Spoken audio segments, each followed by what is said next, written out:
Yes, bonjour à tous, j'espère que vous allez bien. Ce soir, c'est un live exceptionnel. Ça va être, je pense, en tout cas, mon dernier live de cette année. Donc, vu que c'est Noël, on va essayer de se faire un beau cadeau de Noël.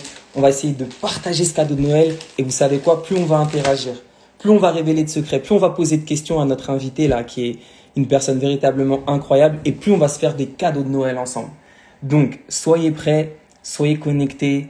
Attention, on ne sait pas combien de temps ça va parler parce que c'est une vraie pipelette.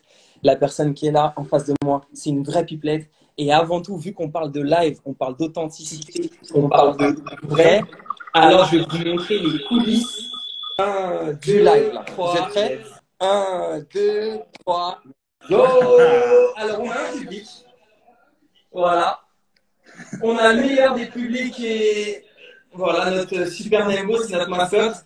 Voilà. Qui s'en fout un peu du tout. Mais... Voilà. Et moi, je peux bien passer.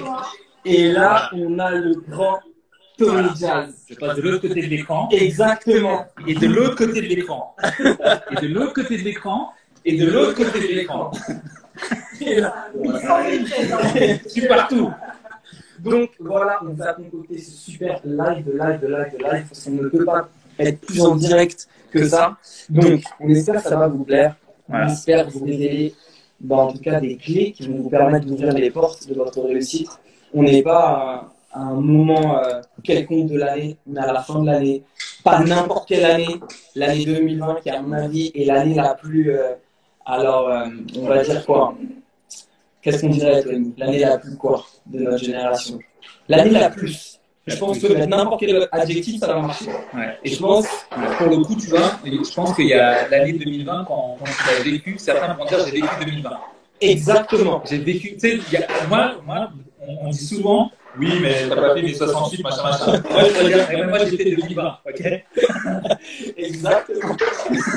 C'est ça. C'est exactement ça. Et je pense que déjà, on a déjà un premier cadeau. Parce que si tu es capable d'avoir passé 2020, C'est ça. c'est-à-dire qu'il s'est passé quelque chose. Tu as survécu à 2020. L'idée, c'est qu'est-ce que tu as gagné dans 2020? Qu'est-ce que tu as appris dans 2020? De quoi tu t'es enrichi en 2020? Toutes les merdes, on les connaît déjà. Donc je pense que ça sert à rien de cultiver des merdes, sinon on va faire pousser de la merde. Autant cultiver les graines qu'on a plantées dans cette merde pour faire pousser des nouveaux fruits. Et ce soir, Tony Jazz, il est là pour ça, pour nous permettre de planter les bonnes graines qui vont nous permettre de faire pousser les beaux fruits. Les fruits, regarde là-bas, il est là, je peux plus regarder, là. En tout cas, les fruits qu'on a envie de voir pousser. Pourquoi c'est hyper important ce soir, ce live avec Tony Jazz? Parce que pour moi, c'est vraiment quelqu'un de mystérieux. Je vous avoue que j'ai fait exprès, là, ça fait quelques temps. Un commentaire? On va parler du public. Ouh là là là. Elle a dit très mystérieux. Très. Donc en tout cas, moi je le trouve très mystérieux, tellement que, en fait, là, donc, ça fait pas mal de temps qu'on est là ensemble et qu'on discute avant le live. Et je me taisais parce que je suis connu peut-être avant de lui demander tout son CV, toute sa vie, comment il a fait, comment tu passes de conseiller de ministre à musique de campagne de Barack Obama à multi-investisseur. Tu comprends pas, le mec il est arrivé là avec sa voiture, il y avait écrit Tony Jazz en gros. Ah mais je me dis, mais qu'est-ce que tu fais avec ton Instagram sur ta voiture? Donc, moi il a fait ça, c'est un peu. Il y a trop de mystère. Hein. C'est un génie. Après il débarque, il fait croire qu'il a mal à la cheville, il enlève son truc à la cheville, il dit avec le chien. Non, il y a trop de mystère. Il est vraiment mystérieux au possible. Ah, le son, Ok, vous nous entendez pas très bien. Alors, c'est peut-être parce qu'il était. Est-ce que là on entend mieux? Est-ce que vous nous entendez bien? Si vous nous entendez bien, mettez-nous des petits pouces, des petits cœurs, des petits trucs. Ah, c'est parce qu'il Il est. doit s'éloigner. On doit s'éloigner. Oui, ça résonne un peu. Ah, ça fait un écho. Alors on en enlève un. Va dans la Non? Ah non, ça va être la merde pour ceux qui suivent de l'autre côté. Va dans la On va trouver une solution. Attends, on va trouver une solution pour gérer le live. Tony va aux toilettes. On va faire ça. Vous allez dire si le son est mieux. On va faire plateau télé. Bon, on va tester voir si le son est mieux là. Ok, plateau télé. Ok. Ça, je le laisse là. Plateau télé, ça se laisse là. Voilà, regardez. Hop, là, Avec le petit loulou. on est tous les deux. Là, il faut qu'on soit encore plus loin pour pas que le son. Voilà. Hop. Ça fait plateau télé avec le truc près sur le côté. Mais est-ce que vous nous entendez mieux ou pas? Hello? Est-ce qu'on entend bien? C'est mieux. Ok. C'est Ah, mieux. c'est mieux. C'est mieux. C'est mieux, bien. mais. Est-ce Le qu'on mieux entend? n'est pas télé. Je peux pas Vous, vous dire. vous voyez le chien qui me mange le bras ou pas? Oui, c'est mieux. On nous dit que c'est mieux. Mais est-ce qu'on entend vraiment Mais bien? est-ce que c'est bien? Faut pas que ce soit Est-ce que mieux. genre tu vas rester tout le live? Voilà, faut que ce soit Ou est-ce bien. que dans 5 minutes tu vas dire j'en ai marre à cause des oreilles? Le chien, il dit c'est beaucoup mieux. Il n'y a que des c'est mieux. C'est mieux, il y a encore c'est mieux. C'est mieux. Non, mais nous, on veut Pas c'est top, non, il mortel. n'y a pas top. Elle dit pas top. Ok, d'accord. Ah, pas top. Seul, elle dit c'est bien là. Yes, oui. Ah, c'est peut-être un pas top qui venait de tout à l'heure. Ah non, Caro, elle dit c'est bof encore. Je vais faire un truc extraordinaire. Voilà. Tac. Vous inquiétez pas. C'est ce qu'on appelle un live. Hein. Ça, c'est un vrai live. C'est le principe. Le live du live. Le premier live. C'est le principe du live. C'est-à-dire que ça part en live. Là. Voilà. Bravo. Hop. Ouais. C'est bon. Ouais, je me fais monter. Voilà.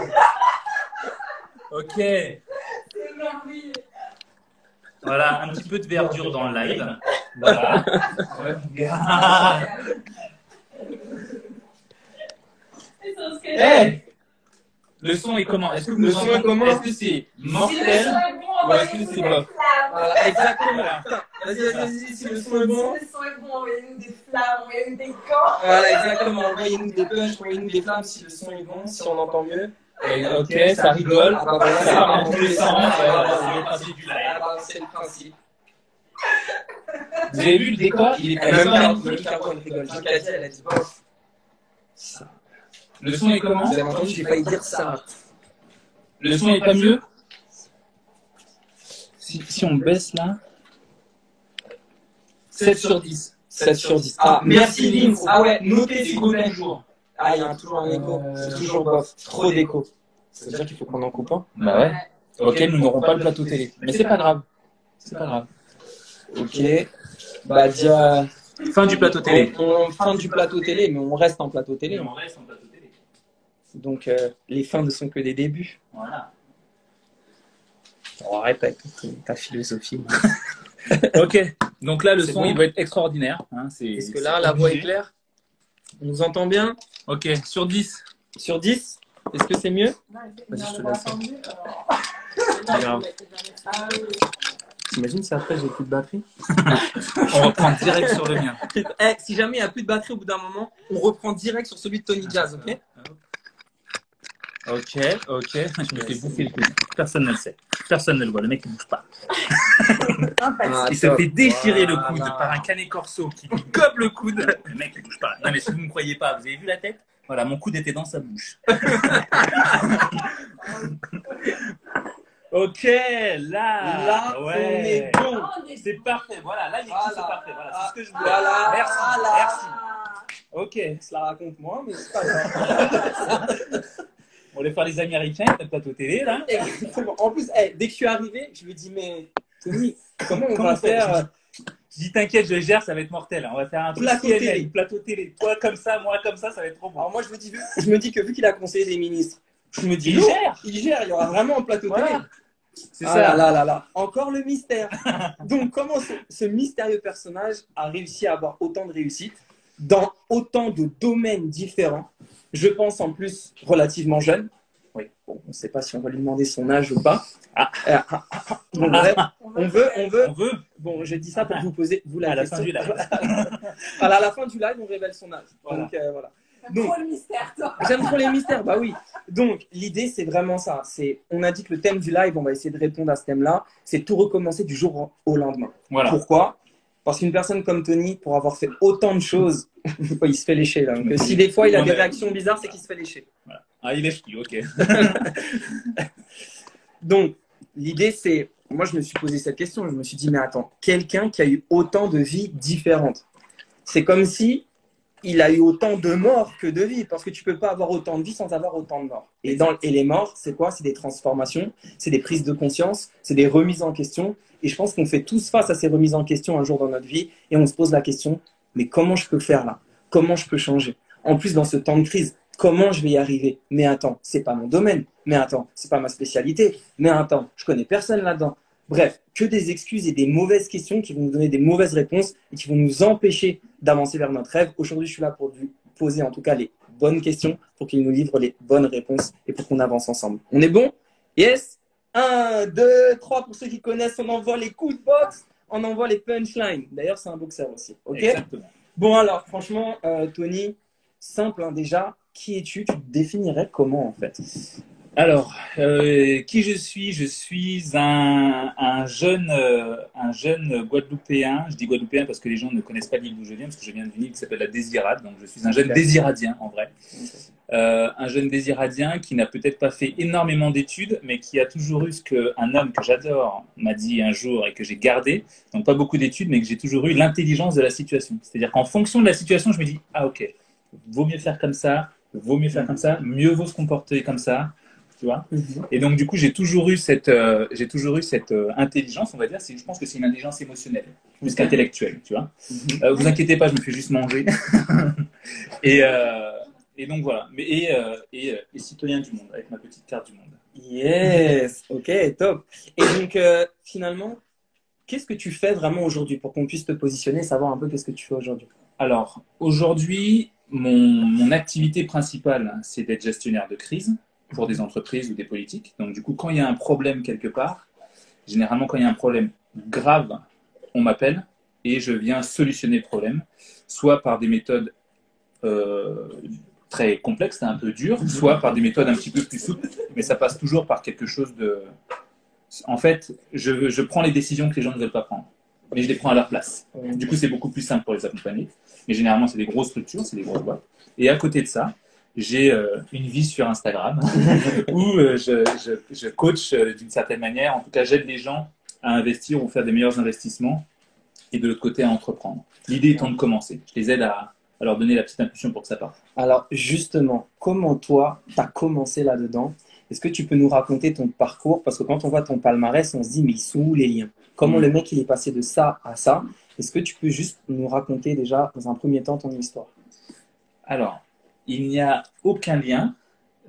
Avant le live, je montrais à Maxime une image que j'aimais beaucoup, qui était une petite fille sur le quai d'une gare avec sa valise. Et il y avait écrit, en gros, démissionner, tout recommencer et ne plus revenir. Et j'ai adoré cette petite image. Et moi, j'ai vraiment fait ça constamment, tout le temps, tout au long de ma vie presque. C'est-à-dire que j'ai commencé des études de droit. Ça m'a plu à un certain moment. Puis après, j'ai arrêté et j'ai voulu partir au Canada. Donc, je suis parti au Canada. Et j'adorais la musique. Donc, je suis allé faire de la musique là-bas. Et ça a hyper bien marché. Combien de temps tu es resté au Canada? 2 ans. 2 ans et demi à peu près. Et après, en même temps, les États-Unis. Et je faisais de la musique. Et certains amis bossaient pour la campagne d'un mec qui était absolument inconnu, qui s'appelait Barack Hussein Obama. Et donc, du coup... Incroyable. Incroyable l'histoire. Et donc il y a des liens. Il y a un très beau lien. Il y a un petit lien. C'est mes amis qui m'ont dit hey, tu voudrais pas faire une musique pour nous, machin. On bosse pour un gars qui... Et donc, du coup, je me dis, bon, je le connais pas, ce gars-là. Mais il faut savoir qu'à cette époque-là, personne ne le connaît. Donc, du coup, moi, quand je décide de faire cette musique pour lui, parce que suite à un passage télé que le candidat Obama avait fait, j'avais adoré sa manière d'être. Et donc, du coup, j'ai appelé mes amis le lendemain. J'ai dit, OK, c'est bon, je vous fais un truc. Mais il faut savoir qu'à cette époque, j'ai pas fait une musique pour le mec que l'on connaît aujourd'hui. J'ai fait une musique pour un inconnu. Donc, j'ai aidé un inconnu. Moi, c'était ma manière d'aider un gars que j'aimais bien et qui était connu de personne. C'était pas... c'est pas... Aujourd'hui, tout le monde voudrait bosser gratuitement pour lui. Moi, j'ai bossé pour un inconnu. Est-ce que je peux te couper dans ton histoire? Est-ce que vous me permettez de le couper dans son histoire? Parce que j'entends énormément de clés. Effectivement, c'est mon métier, c'est ce que je fais toute la journée. Là, j'en entends beaucoup trop. Et j'aimerais qu'il vous les révèle pendant qu'il raconte son histoire. Et je sais que moi, je déteste qu'on coupe. Mais là, il dit trop de belles choses et de pépites que je pense qu'on peut vous révéler. OK? Donc, là, il y a une chose qui est dingue. Tu pars au Canada pour faire de la musique. Ouais. OK. La musique, c'était ce que tu aimais, non? La musique, c'est ce que j'ai toujours aimé. Ok, c'est ce que tu as toujours aimé. C'est ce que j'ai toujours aimé. Je suis parti faire de la musique parce que je voulais plus faire de, je voulais tout arrêter et faire ce que je voulais finalement. Il faut savoir que j'ai fait aussi environ 10 ans de conservatoire et que j'ai détesté ces 10 ans de conservatoire. Okay. J'avais une conception de la musique différente. J'ai appris Do, ré, mi, fa, sol, la, si, do. Ah, t'as pas bien dit ta note, on tape sur les doigts. Ok. Alors que toi, ta conception de la musique, ce serait? Ce serait, ah, tu fais de la musique, vas-y, viens, on fait un truc ensemble. Ah, c'est ça, bien. ma conception de la Ouais, musique. ok, d'accord. Et du coup, en fait, c'est un peu cette attitude que tu as de vas-y, viens, on fait un truc ensemble. Voilà. Vas-y, viens, je change ma vie. Vas-y, viens, je pars au Canada. Vas-y, viens, je fais la musique d'un type qui apparemment est inconnu au bataillon. Qui est inconnu. Ok, Voilà. très bien. Quel secret de vie, à votre avis, en tout cas, peut-être toi, tu pourrais nous dire, et sinon je le dirais, quel secret de vie on voit là par rapport à déjà, premier point, tu as décidé de tout lâcher pour faire ce que tu aimes. Ouais. Ok. Et ensuite, ça t'a mené à finalement quelque chose d'inconnu. Ouais. Et cet inconnu qui s'est révélé être le prochain, enfin, le suivant président des États-Unis. Voilà, c'est-à-dire que j'ai aidé un gars qui après est devenu président. Et en fait, c'est ça qui fait qu'aujourd'hui, les gens disent « Ah, t'as fait un truc extraordinaire ». Mais non, à l'origine, c'était pas extraordinaire. À l'origine, j'ai aidé un inconnu. Ok. C'est devenu extraordinaire par la suite. D'accord. Mais est-ce que du coup, l'idée de boucler ce que tu n'aimais pas pour partir dans un endroit que tu connais pas et pour faire ce que tu aimes, est-ce que ce n'était pas déjà une idée, une manière de penser extraordinaire qui n'était pas ordinaire finalement? Si, mais en fait, comme j'ai eu la chance de ne pas être formaté, Ouais. j'y suis allé. Putain, je te jure, Max, c'est inconscient ce que j'ai fait. Je suis allé en licence de droit. Ok. À la deuxième heure de cette licence de droit, j'ai un cours de droit constitutionnel. Il y a 1200 personnes devant moi. Enfin, je suis dans les 1200 personnes. Il y a un prof qui parle tout seul. Je range mes affaires, je m'en vais. Mes amis à côté de moi me disent « Mais Tony, tu fais quoi? Tu vas où ?» Ne vous inquiétez pas, les gars, je reviens tout de suite. Je suis jamais revenu. Je suis rentré chez moi, j'ai fait mon sac, j'ai fait mes affaires, j'ai trouvé un petit job où j'ai bossé pendant 2 mois, j'étais chauffeur. Et après, je suis parti, je suis arrivé au Canada, et c'est ça le truc inconscient. Je suis arrivé avec le sac que j'avais fait, ma guitare, mon ordinateur, et je ne savais pas où j'allais dormir quand je suis arrivé. Donc j'ai fait un truc totalement inconscient. Incroyable. Donc je ne savais pas ce que je faisais. Ok. Aujourd'hui, je ne ferais pas ça. Mais Donc, c'est totalement inconscient d'avoir fait ça. vous voyez, il y a quelque chose, encore une fois, il y a une autre clé. Et vous savez quoi? Je pense que là, j'ai une petite feuille et je vais peut-être vous écrire toutes les clés pour à la fin du live vous faire un récap de toutes les clés qu'on voit dans ce live. Donc, si vous restez jusqu'à la fin, vous aurez toutes les clés, vous pourrez tout noter. Là, je viens d'entendre une autre chose. En fait, quand tu parles, on pourrait croire que si on se remet à l'époque où tu as tout lâché, on aurait pu dire, mais c'est complètement irrationnel, Tony. Ah oui. Et pourtant, aujourd'hui, Barack Obama et tout ça, c'est bien rationnel. C'est grâce à ça. C'est heureusement que j'ai fait ça. Ok, donc c'est ton irrationnel et entre guillemets ce que les gens auraient pu considérer comme de la folie qui pour toi était de l'amour pour ton art qui t'a amené à créer du rationnel et ta vie aujourd'hui. Voilà, c'est ça. Ok. C'est exactement ça. Vous avez capté là déjà? Vous avez vu la puissance de l'histoire? Je vous dis tout ça par rapport à là où on a l'habitude d'entendre oui mais c'est pas possible, mais comment, mais comment, mais comment, mais comment. Il n'y a pas quelqu'un qui s'est dit, cette personne-là ne s'est pas dit comment, elle s'est juste dit ok c'est inconscient. Par contre, ce qu'il ne dit pas et ce qu'on ressent, c'est qu'en fait, tu avais conscience de ce que tu aimais. Et tu avais conscience de ça, c'était ce qui avait le plus important pour toi. Absolument. J'ai Just de RP qui dit pourquoi tu arrêtes la musique. Je n'ai pas arrêté. J'en écoute tous les Justement, jours. on va suivre l'histoire. J'en fais différemment, mais je n'ai pas arrêté. Je n'ai pas arrêté. Ok. Je te laisse, tu sais quoi, reprendre ton histoire. Moi, je vais noter déjà les clés que tu as dit là. Donc, suite à ça, Suite à ça, n'hésitez pas à poser des questions. Si vous en avez, on revient dessus. je pars donc je fais cette histoire au Canada. Il devient président. Ça met ma carrière sur une espèce de fusée Ariane énorme. Et ma carrière explose parce que je deviens le petit Frenchie. Ça va, mon pote? Je deviens le petit Frenchie qui a fait une musique pour, on a un invité surprise, pour le président Obama. Yes. Et donc, incroyable. Mais sachant qu'à cette époque-là, tu as Will.i.am qui fait un truc avec le président. Un truc de fou. Enfin, tu as tous les plus. Je découvre en même temps, je ne l'ai pas demandé avant. Justement, donc moi aussi, je suis là, un truc de fou que j'écris. Donc, au moment où je fais ça, il y a des bien plus gros que moi qui font ça à ce moment-là. Mais comme je suis le petit Frenchie, forcément, ça se remarque plus que les autres. Donc, après ça, je reviens en France, je crée une boîte. Donc, j'arrête la musique, je déménage, c'est-à-dire que je passe de pool party sur des toits avec mes artistes avec qui je bosse et tout ça à je reviens en France et je vais dans la campagne bordelaise. Wow. Ouais. Pourquoi? Attends, la gifle. Pause. Pourquoi la gifle? La gifle parce qu'à cette époque-là, je rencontre une nana, une bordelaise. Ah voilà, c'est ça la gifle. C'est les nanas. Donc pas de nanas et pas de bordelaise. Pas de nana. Ok. Donc ça on oublie. Sinon c'est comme le cactus. Ça pique. Et du coup, je reviens avec elle enfin je reviens avec elle. Je viens me mettre avec elle, donc je reviens en France plutôt. Et là, je passe de pool party énorme à j'ai tout ce qu'il faut, j'ai de l'argent, c'était vraiment, les États-Unis, c'est vite l'opulence quand tu réussis, quoi. Okay. Je reviens en France, j'habite dans la campagne. et je n'aime plus ma vie. Waouh. Du tout. Ok. Et je me dis, mais qu'est-ce que je fous là? À savoir que du coup, je ne touche plus d'argent. Ok. Donc très rapidement, j'ai quasiment plus rien. Mhm. Histoire que je raconte que depuis très récemment, mais que j'ai arrêté, que je n'avais jamais raconté en 10 ans, mais je l'ai dit sur un précédent live, j'ai raconté ça la première fois à la télé il y a quelques mois. Et depuis maintenant, je le dis, Ok. je l'ai dit un peu plus. Je passe de l'opulence américaine à SDF en France. Mais Parce non. que du coup, je quitte cette nana. Ok. Et en gros, un soir, je dois rentrer, les clés, les clés rentraient plus. Ouais. Et du coup, je ne sais plus où aller parce que je ne connais personne à part elle, parce que je viens d'arriver Mais à Bordeaux dans une ville où je connais personne, où je n'ai pas d'amis. truc de fou. Incroyable. Et du coup, j'habite dehors. Truc de fou. Waouh. Donc je passe et la première nuit que je passe dehors, je m'assois comme ça et je me dis, Tony, il y a quelques temps, tu faisais des pool parties, tu faisais des grosses fêtes sur des toits avec des gens de ouf, avec tes amis. C'était l'opulence. Ah, mec, tu vas passer ta nuit chez toi en France et tu vas dormir sur ce banc. Donc en gros, mange un peu ta merde. Regarde où est-ce que tu as merdé. Qu'est-ce qui s'est passé? Qu'est-ce que tu as mal fait? Quelle mauvaise décision tu as pris et qui fait que t'arrives là? Écris.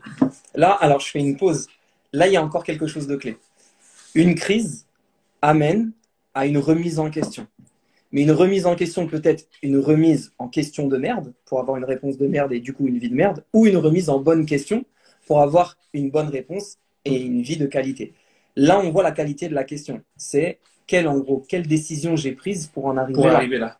Ok, déjà. Donc, prise de conscience, là, on passe déjà dans le conscient. Rappelle-toi que conscience, ça veut dire conscientia, donc avec savoir. Le savoir est une arme. Donc, si tu agis avec conscience, tu agis armé. Donc, c'est ce qu'il a fait à ce moment-là. Il est perdu, il est tout seul, il est dans la rue, il n'a plus rien. Il était avec des bouticheks hier, et là, il est C'est avec son exactement sandwich. ça. Ouais. Et donc, il se dit, Non, mais il n'y a même pas de club sandwich. Je il n'y mange a même dans pas de les club poubelles. sandwich. Ok, donc là, il y a une mauvaise décision qui est sûre qui a été prise avant. Et justement, tu te poses cette question. Et suite à cette question, qu'est-ce qui arrive derrière? Ce qui arrive, c'est que je me dis, je n'ai plus le sou. 2 jours avant de dormir dans la rue, j'avais déposé les statuts de ma société. Donc, en gros, j'étais un chef d'entreprise à la rue. Ouais. J'avais mes bureaux dans une petite pépinière. Du coup, le matin, j'arrive avant tout le monde. Ouais. Tout le monde sait que je ne suis pas matinal. Donc, du coup, quand j'arrive avant tout le monde se pose des questions. Mais moi, je suis un acteur. Moi, c'est Hollywood dans ma tête. Ne vous inquiétez pas, tout va bien. Ça se voit, non? Et donc, du coup, personne ne voit rien. Et quand je dis que je mange dans les poubelles, c'est qu'en fait, en gros, j'avais des stagiaires que j'avais pris à cette époque-là. Et je me rappelle que les chips, les Kinder Bueno, les trucs, ils ne les finissaient pas. Et moi, il faut savoir qu'à ce moment-là, je n'ai plus rien, je suis à sec. J'ai moins de 2000 euros sur mon compte. Ma banquière m'appelle tous les jours. Incroyable. C'est chaud. La boîte se lance, j'ai pas d'oseille. Et donc, du coup, le soir, quand tout le monde part, je vais dans la poubelle, je récupère ce qu'ils mangent, je bois de l'eau dans les toilettes, je fais des douches dans les toilettes handicapées. Donc, maintenant, je sais me doucher dans un lavabo grand comme ça. Douche complète. Hein. Tu peux me prendre d'autres et du coup, je me dis, bon, là, tu as pris une mauvaise décision, il va falloir changer ça. Et donc, du coup, à partir de ce moment-là, ces semaines dehors, enfin, ce truc dehors dure quelques semaines, mais chaque jour, je reviens dans la boîte et je bosse comme un acharné. Un jour, parce que la fatigue du travail, mon associé arrive avant moi et me voit en train de dormir comme ça avec un espèce de serpillière sur moi, de torchon. Et il me dit, mais qu'est-ce qui se passe? Je dis, moi, rien. Du coup, j'étais un peu emmerdé. Je dis, moi, rien. Je dis, c'est rien. Ça va aller. Et il me dit, non, mais si. Je dis, moi, je me suis juste embrouillé avec ma copine, tout ça. Il me dit, bon, viens ce soir à la maison. Et en fait, c'est ça ça a changé beaucoup de choses. Je suis allé le soir chez lui. Il vivait dans un tout petit T2. Sur le mur, c'était limite un rideau. Et j'entends sa copine. Donc, moi, je dors sur le canapé. Eux, ils sont derrière. Il y a un rideau, ils dorment dans leur lit. Et j'entends sa copine dire, il va rester combien de temps? Et là, mec, le soir, je me suis dit, kiffe le lit parce que demain, tu reviens pas, c'est sûr. Ne reviens même pas. Et à partir de là, c'est là que j'ai pris la décision, ne plus jamais dépendre de personne. Là, il y a une clé encore. Il y a une notion d'indépendance. Et dans indépendance, vous me connaissez, j'aime l'art des mots, il y a dépendance. Donc en fait, être dépendant de être dépendant de soi. Et c'est aussi intérieur. Le IN, ça veut dire à l'intérieur. Donc être dépendant de ce qui est à l'intérieur. Donc, quand tu prends une décision d'être indépendant, c'est que tu prends la décision en fait d'être dépendant de toi. Et si tu n'es pas dépendant des autres et que tu es seulement dépendant de toi, alors tu es maître. Donc, à partir de là, tu redeviens un peu plus. Enfin, je te laisse. À partir de là, je retourne dans la rue, mais je me dis, elle a été là. En fait, la question que je me pose le premier soir où je reste sur le lit, là, où je reste sur le banc, la question que je me pose, c'est où est-ce que tu as merdé, Tony? Quelle décision de merde t'as pris qui t'a ramené à dormir sur un banc alors qu'il y a un an, même pas, tu fais des pool parties à New York sur des buildings? Ouais. Parce que là, tu es revenu en France, bah, tu étais dépendant de l'habitation que tu étais, peut-être de ta copine. Là, tu étais dépendant de ça. Là, Donc, en fait, je dis, OK, donc elle était là mon erreur. J'étais trop dépendant. Donc, à partir de maintenant, à l'extrême. Maintenant, c'est devenu un traumatisme, hein, par contre, que Ok. je soigne. C'est-à-dire? Bah, c'est-à-dire que maintenant, je suis ultra indépendant. Ah, En clair, je fais ce que je veux, et si quoi que ce soit veut m'empêcher de faire ce que j'ai envie, ce quoi que ce soit doit disparaître. d'accord. Message subliminal pour les filles qui voudraient être autour de Tony, d'accord? Au moins, ça c'est clair. Hein. Donc, faites pas semblant après. Mais c'est vraiment ça. Mais je l'applique sur tous les stades. Ok. Mais c'est un problème. Ouais. Forcément, dans les relations humaines, c'est pas le top. C'est-à-dire que là, on s'en va tous, et vous me dites, bon, on va faire un tour. Ben, moi, je vais dire, OK, on va faire un tour, mais on prend ma caisse. Ok. Parce que si à un moment, j'ai envie de me barrer, ou si à un moment, Ouais. ça me saoule, Ok. je suis pas dépendant de vous. Ok. Et d'ailleurs, Je peux faire ce que je veux. et qu'est-ce que t'apporte cette indépendance? L'idée de, alors on a vu le côté négatif, comme tu dis, il y a du négatif. Oui, Le côté positif d'être justement autant indépendant, la qu'est-ce que ça liberté. t'apporte? Je peux faire ce que je veux. Là, je pars en Guadeloupe mardi. Ok. Je reviens si j'ai envie de revenir. Et je reviens quand j'ai décidé de revenir. Ok. Je suis totalement libre. Et du coup, il faut savoir que ça a simplifié mes relations humaines. Parce que du coup, je vais te dire ce que j'ai envie. Je vais jamais te blesser ni quoi que ce soit. Mais je ne serai jamais gêné de te dire, bah, ça m'emmerde, je me casse. Ok. Je suis hyper libre de ce que j'ai envie. Je ne vais jamais m'imposer une contrainte en disant, par courtoisie, Mhm. ferme tes. Tu vois, par courtoisie, il reste. Non, jamais. Ok. Si ça me gêne, si ça me dérange, je le ferai. Et en fait, j'ai une espèce de liberté en moi. Et du coup, c'est ce qui me rend ultra cool. Parce que je fais ce que je veux. J'adore. Ok, là on a une autre clé. On a une grande clé, c'est qu'on se rend compte qu'il n'y a pas de plus ni de moins. Dans chaque chose, dans chaque comportement, il y a autant de positifs que de négatifs. On voit que, je pense que s'il développe le négatif d'être ultra indépendant, bah forcément ça doit créer aussi des contraintes et sur plein d'autres aspects. Absolument. Mais il nous dit aussi que le côté bénéfice, c'est que le bénéfice, c'est qu'il fait ce qu'il veut à tout moment. Mais du coup, la clé, c'est quoi? C'est que pour chaque chose, il y a un moins, il y a un plus, équivalence, de la physique quantique, l'univers est équilibre. Tu prends n'importe quel livre de physique quantique, tu le sauras, tout est parfait, tout est équilibré. Mais du coup, la clé, c'est quoi? C'est qu'on voit que quand il a dit « mais je suis libre et je fais ce que je veux », vous avez vu, tout son être, Ah oui. tout son être s'est ouvert, tout son sourire s'est ouvert. Ça, on a senti, en tout cas, je l'ai senti, je pense que vous l'avez senti, l'importance pour lui d'avoir été libre, la liberté. Donc, la question là qui est importante, que vous devez noter, en tout cas la prise de conscience, c'est pas qu'est-ce qui est bien ou qu'est-ce qui est mal, c'est qu'est-ce qui me permet de satisfaire mes valeurs. Ok? Sa valeur, on le voit tout de suite. Pas besoin de faire un protocole d'une heure pour comprendre sa valeur numéro 1, liberté. On parle tous de liberté, mais pour qui c'est vraiment sa première valeur? Pas pour tout le monde. Et vraiment, même pour peu de personnes, la liberté est vraiment la première, toute première valeur. En tout cas, on voit quelqu'un qui, pour lui, la liberté est sa première valeur. Il a agi en conséquence de sa première valeur. Et en tout cas, ça lui a permis de se relever et d'aller sur le chemin de la réussite qu'on connaît aujourd'hui. Et on va continuer du coup l'histoire. Donc, tu te poses cette question, où est-ce que j'ai merdé? Tu prends conscience qu'il faut que tu arrêtes d'être dépendant de l'extérieur, mais être dépendant de ton intérieur et de toi-même. Je te laisse continuer la suite. Et du coup, au fur et à mesure, donc je continue à travailler extrêmement fort, mais il faut savoir que je travaille tellement fort. J'ai fait un post très récemment sur ça où j'ai dit si jamais tu ne prends pas soin de ta santé aujourd'hui, tu devras prendre le temps de prendre soin de ta maladie. Wow. Et ta maladie t'obligera à prendre soin de toi. Génial. Et ce qui s'est passé, c'est que j'ai tellement travaillé que j'ai privilégié mon travail et mon indépendance financière sur mon corps. Et donc, du coup, ce qui s'est passé, c'est que je suis monté à 92 kilos, une boule comme ça, certes plus à l'aise, mais avec des problèmes. C'est-à-dire que je me faisais entorse sur entorse dès que j'allais faire un sport. Je m'essoufflais dès que je montais de marche. Et en gros, j'ai rapidement rencontré un mec extraordinaire qui est toujours dans ma vie aujourd'hui, José, qui est un gars qui m'a dit « Mec, tu peux pas continuer comme ça. Si tu veux mourir de quoi? Choisis. Tu veux mourir, choisis. Tu veux un cancer, tu veux un diabète, tu veux du cholestérol. Il m'a dit choisis maintenant parce que Là, tu as pris l'autoroute qu'il fallait. Et du coup, j'ai pris conscience que ça pouvait être un problème. Du coup, et du coup, je me suis dit, ok, je vais me reprendre en main. Et j'ai allié un peu ma forme physique et mon travail, de façon à ce que avoir assez d'argent pour continuer à vivre sans que ce soit un problème, et avoir assez d'énergie pour continuer en fait à travailler. Cet Génial. équilibre était très important. Là, il y a une clé incroyable. Tu sais, souvent, on est là, soit on arrache tout, on est dans le mental, ou soit on veut rester dans notre confort, on est dans le physique. Là, on comprend une clé fondamentale. C'est que le corps, en fait, c'est notre véhicule qui nous permet d'aller nous accomplir et nous réaliser. Et à tout moment, il nous parle. Là, on voit une autre sagesse qui se dessine derrière ce qu'il est en train de dire. C'est qu'il a su écouter son corps au juste moment pour ne pas détruire son corps. L'écoute de son corps l'a emmené forcément vers, du coup, d'autres décisions et ajustements dont il va nous faire part là maintenant. Ouais. Donc ensuite, Et après, juste après ça, je rencontre quelqu'un, pour la faire vraiment très rapide. Je dormais du coup dans mon bureau, mais je travaillais comme une machine.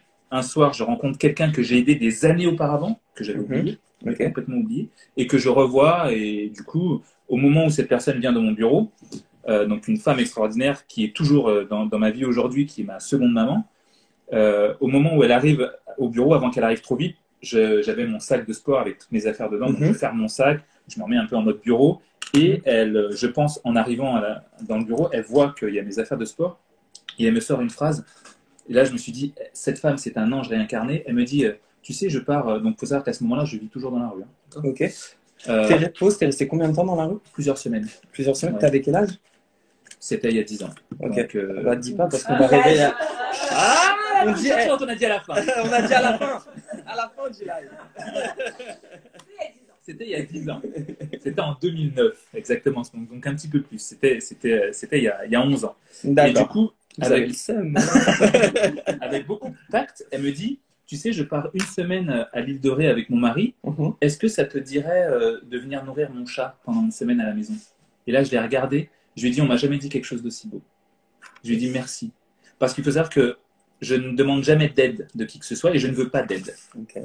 Mais là, à ce moment-là, mec, le froid te tue tellement que tu acceptes le moindre degré d'attention, un degré en température et degré d'attention. Donc là, je lui dis mille merci pour ça et ce sera avec grand plaisir. La première fois que j'accepte de l'aide de ma vie. Et je me dis, elle a fait ça avec un tact, elle a vu et elle m'a proposé un truc bête de nourrir son chat. Okay. Et du coup, c'est grâce à ça que je sors de la rue, grâce à elle. On tombe sur une autre clé. Vous avez grillé? On fait tous les malins, les marioles, t'inquiète, on est des bonhommes, on arrache tout, on est soit des femmes entrepreneuses ou des mecs entrepreneurs, on veut tout arracher, mais il y a un moment donné quand même où on n'est pas seul et que savoir mettre son ego de côté, et je pense que c'est là, tu te rends compte qu'il met son ego de côté en fait au moment où il n'a plus rien. Donc par moment, autant éviter de ne plus avoir rien et de savoir à tout moment, même quand on est bien, de mettre son ego de côté pour prendre les bonnes décisions et savoir prendre la main que l'on nous tend. Accepter de l'aide, exactement. Accepter de l'aide, Adrien, il nous parle de Miami. Yeah, welcome to Miami. C'est un super frérot. Et c'est exactement ça. Accepter de l'aide, ce n'est pas une faiblesse. C'est déjà de l'amour, de l'humanité et aussi de l'intelligence dont tu l'as parlé, de l'intelligence émotionnelle pour savoir mais qu'est-ce que je veux vraiment dans ma vie? Est-ce que je veux mourir avec mon ego ou est-ce que je veux vraiment grandir avec mon amour? Donc je te laisse continuer. Là, à ce moment-là, mon ego me fait un peu mourir de froid. Exactement. Mais en plus de ça, je ne veux même pas rester dans cette situation. Je fais tout pour sortir de là. Je m'arrache au travail pour sortir de là. Et quand tu vis dehors, tu peux très rapidement tomber dans des trucs de drogue, d'alcool. Parce que on t'en a proposé, oui, mais bien sûr. On te propose des plans bizarres. Très vite, tu te rends compte qu'on vit notre vie là, mais il y a un monde parallèle qui existe, qui est en fait pas un monde parallèle, mais une vraie réalité. Où on peut te proposer des petites dingueries et pour 50 balles, tu les fais. Parce que 50 balles, tu manges pendant une semaine quand tu es dans la rue pour 50 balles. Donc tu peux faire des trucs bizarres. Donc je refuse de rentrer dans ces trucs-là. Grâce à son aide, je me dis, c'est le moment de tout donner. Et donc là, à partir de là, elle me prête la chambre de sa fille qui est à ce moment-là en Australie. Ce qui a été bien, c'est qu'elle a été très cool. Je suis arrivé chez elle, il y avait son mari, il y avait son fils. Je suis rentré, j'avais l'impression de rentrer chez moi. Tu sais, quand tu rentres chez quelqu'un et que tu connais pas, tu es un peu gêné, tu sais pas où te mettre. quand ils sont en train de manger, tu es là, est-ce que je mange avec vous, ou est-ce que j'attends, ou est-ce que je mange pas? De toute façon, je m'avais déjà offert un lit, donc Sachant que la durée, je c'était devrais- indéterminé. Oui, parce que je lui dis combien de temps je peux rester. Elle m'a dit, bah, c'est chez toi, t'as les clés. Wow. Tu vois, c'est pas le Incroyable. combien de temps il reste, tu vois, Incroyable. Et c'était où, tu m'as dit? à Bordeaux. À Bordeaux. À ce moment-là, je ne connais quasiment personne à Bordeaux, encore une fois. Et en fait, elle m'aide, non pas parce que je l'ai aidé, et en fait, c'est même pas elle que j'ai aidé un an auparavant. C'est une autre personne. En fait, elle vient, elle rencontre une nana qui cherche un job qui vient d'arriver à Bordeaux, et je la rencontre à un truc, et elle me dit, est-ce que tu connais quelqu'un qui pourrait l'aider? Oui, et du coup, j'ai aidé quelqu'un qu'elle connaissait, mais qu'elle avait trouvé comme ça aussi. Je me rends compte, en fait, quand elle me raconte l'histoire un peu plus tard, que c'était une fille aussi qui allait héberger chez elle. Mais cette femme est un ange. Cette femme est un ange. Qu'il a su reconnaître. Je tiens à préciser, il a su le reconnaître, et ça, je pense que c'est une clé aussi, c'est que soit tu vois, soit tu ne vois pas. Et je pense que la clé de voir, c'est de mettre le cœur avant la peur. Vas-y. Ouais. Il y a Stéphie qui dit il y a toujours une bonne étoile. Et c'est vrai. Et moi, à ce moment-là, je me dis, putain, normalement, on a chacun une bonne étoile. La mienne est planquée. Okay. À ce moment-là, je me dis vraiment ça. Parce que je me dis, je ne peux pas avoir autant de merde d'un coup. Et quand elle arrive, c'est bonheur total. Donc, à partir du moment où je passe ma première nuit chez elle, je me repose la même question différemment maintenant, tu es dans un lit et tu vas faire quoi? Et maintenant, tu vas faire quoi? Tourner vers l'action. On s'occupe plus du passé, c'est à partir de maintenant, qu'est-ce que je fais? Vous connaissez la formule magique, quel est le tout premier petit pas que je peux faire maintenant pour me rapprocher de mes objectifs? Là, je pense qu'il y a quelque chose de clé encore une fois. Je vois qu'il y a écrit Sol Escapade qui dit tout s'aligne. Ouais. Et c'est exactement ça, c'est qu'il y a un alignement qui se crée, mais l'alignement peut vite repartir. Donc, qu'est-ce qu'on fait à partir de maintenant? Moi, je me dis, à partir de maintenant, tu as un poids. Ok. Mec, c'est un truc à la con. C'est un truc à la con. J'ai pris une douche, mais une vraie douche avec un jet qui vient au-dessus de moi. Parce que j'appuyais sur un truc, tu sais, comme il y a dans les bureaux, t'appuies, ça remonte, ça remonte. En plus, le truc, ça remontait toutes les 2 secondes. Ouais. Là, j'appuie, il y a de l'eau chaude et ça coule, mec. La sensation d'une vraie douche. Qu'est-ce que tu ressens à ce moment-là? Je me dis, c'est le truc le plus beau de ma vie. Ouais. Parce que j'ai froid, la douche.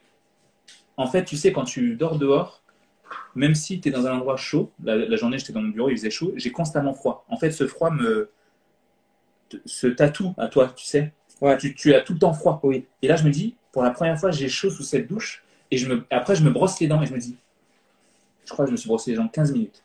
Tellement c'était un kiff. Parce que je le faisais plus en vitesse. Ouais. Genre vite, vite, vite. Et à partir de là, quand je me pose dans le lit, je me dis, ok, tu vas faire quoi? Et là, je me dis, à partir de maintenant, mec, tu vas devenir une machine de guerre. Tu seras inarrêtable et tu seras totalement indépendant.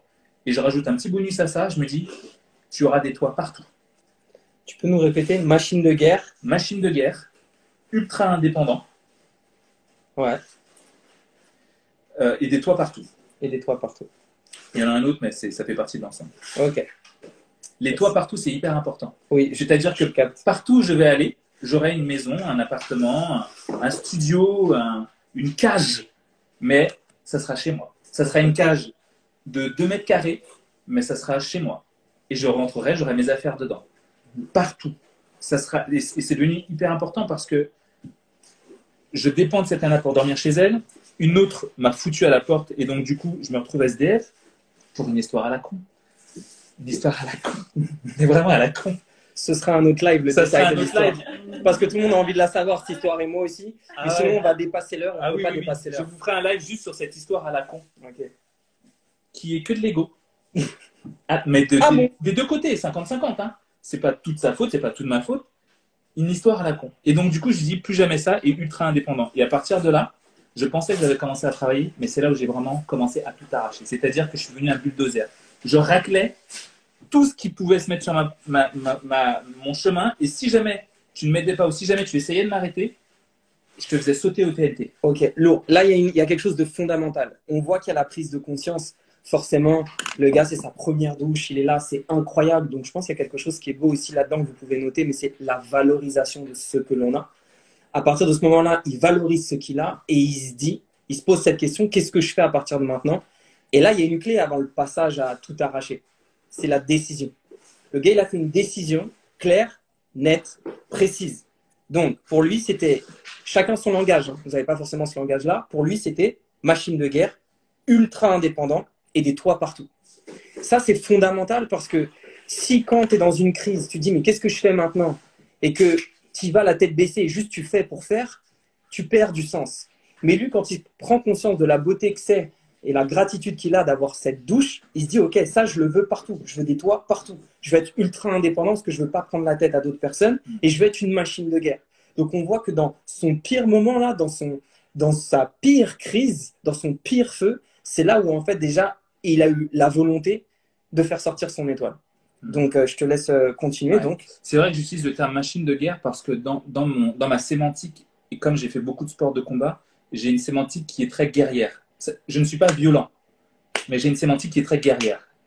C'est-à-dire que tu reçois un recommandé. Toutes les personnes qui sont là, c'est des guerriers. C'est des guerriers, c'est des guerrières, c'est des soldiers. Soul, S-O-U-L, hein, qui se battent pour la mission de leur âme. Yes, tu reçois une mauvaise nouvelle, tu me demandes de l'aide ou tu me demandes comment penser à ce moment-là. Je vais utiliser une sémantique guerrière parce que je sais que la sémantique guerrière va te donner une espèce de rage et de force qui fait que le problème deviendra insignifiant à côté. Tu vois, c'est comme se dire, est-ce que les girafes sont au courant que les fourmis existent? Je pense que non. C'est-à-dire que tu ne vas plus voir le problème.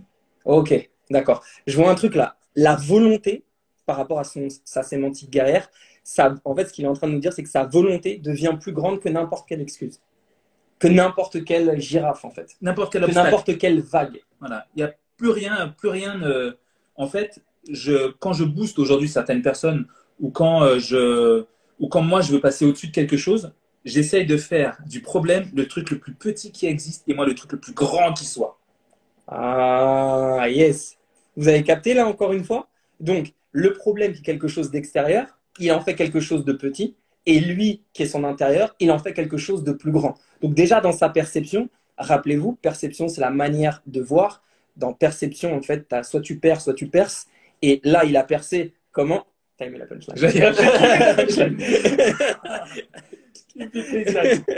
Et donc, l'idée, à partir de ce moment-là où il perçoit en fait que sa vision, ce qui est plus important, c'est son intérieur plutôt que son extérieur, forcément, la vision donne la direction, il va se diriger vers lui, vers ce qu'il est, au lieu de se diriger vers les problèmes.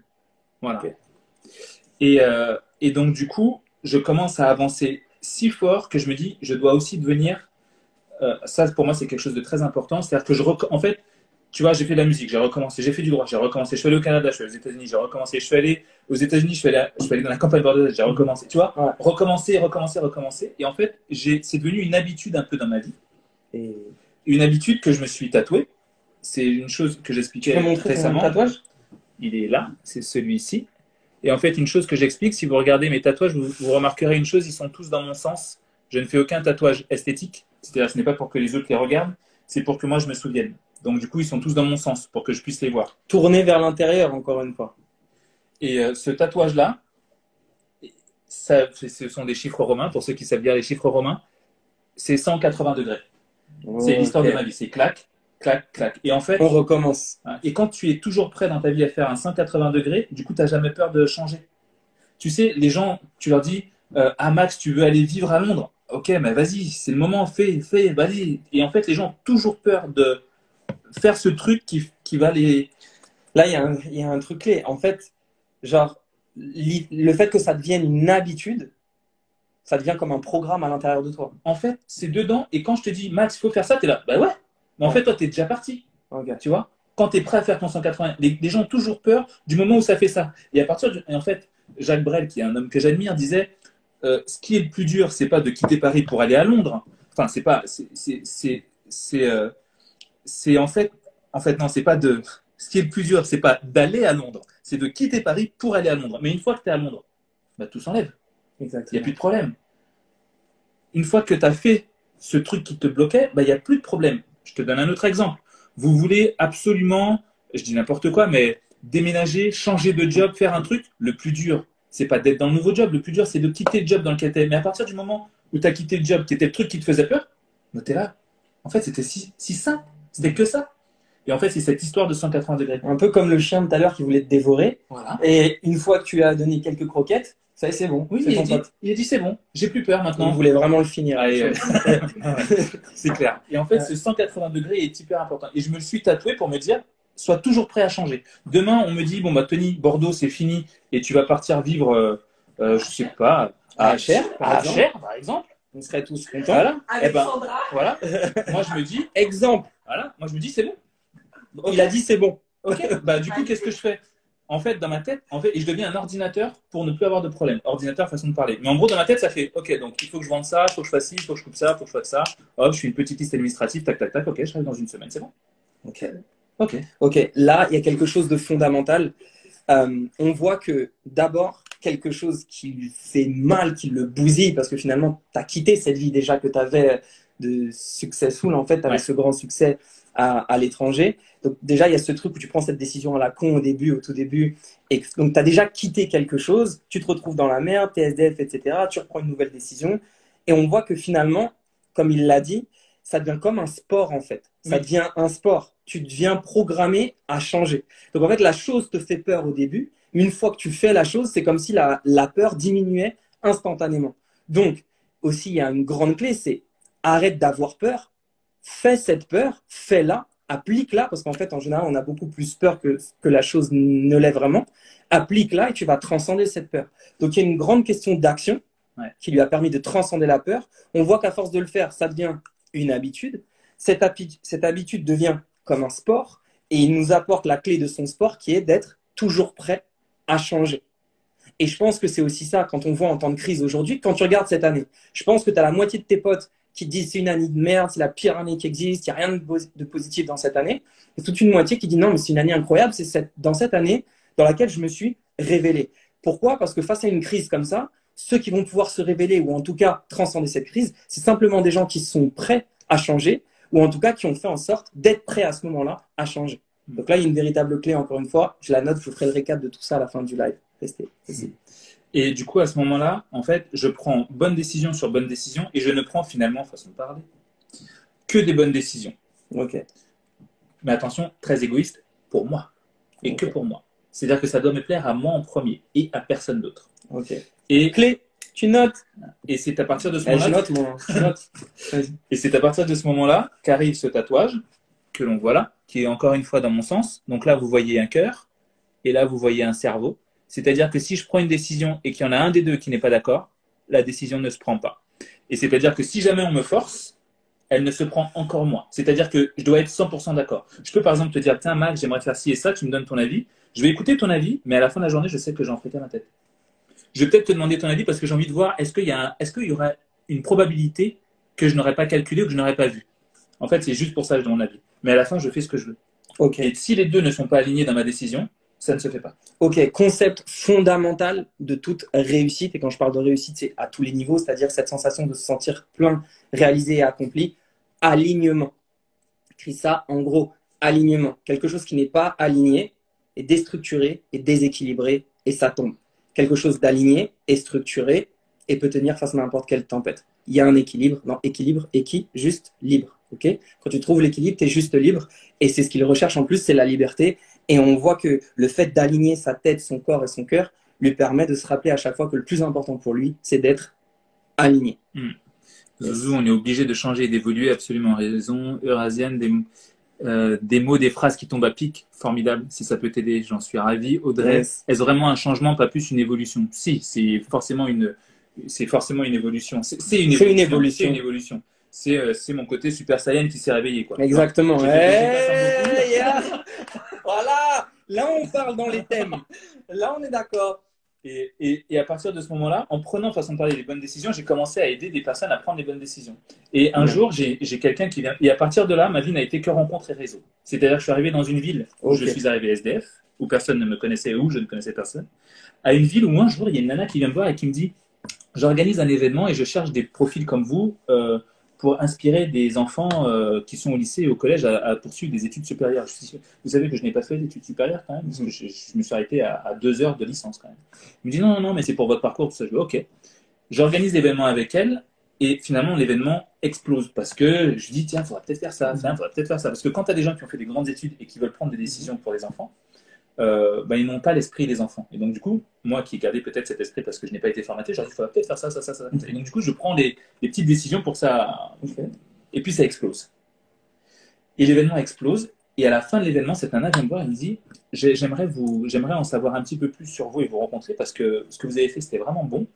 Et j'aimerais que vous puissiez travailler pour mon patron. Incroyable. Alors, attends, rappelle-moi comment tu tombes sur cette nana, comment elle tombe sur toi. En fait, de rencontre en rencontre, je vais à sa place d'événement et puis un jour à un événement, j'explique que moi, je donne la force à des étudiants, je parle à des étudiants plus jeunes que moi et j'essaie de les pousser. Et elle entend ça lors d'un événement et elle vient me voir en me disant, bah, j'organise un événement, est-ce que ça vous dirait de le faire? Bah ouais. Et on l'a fait.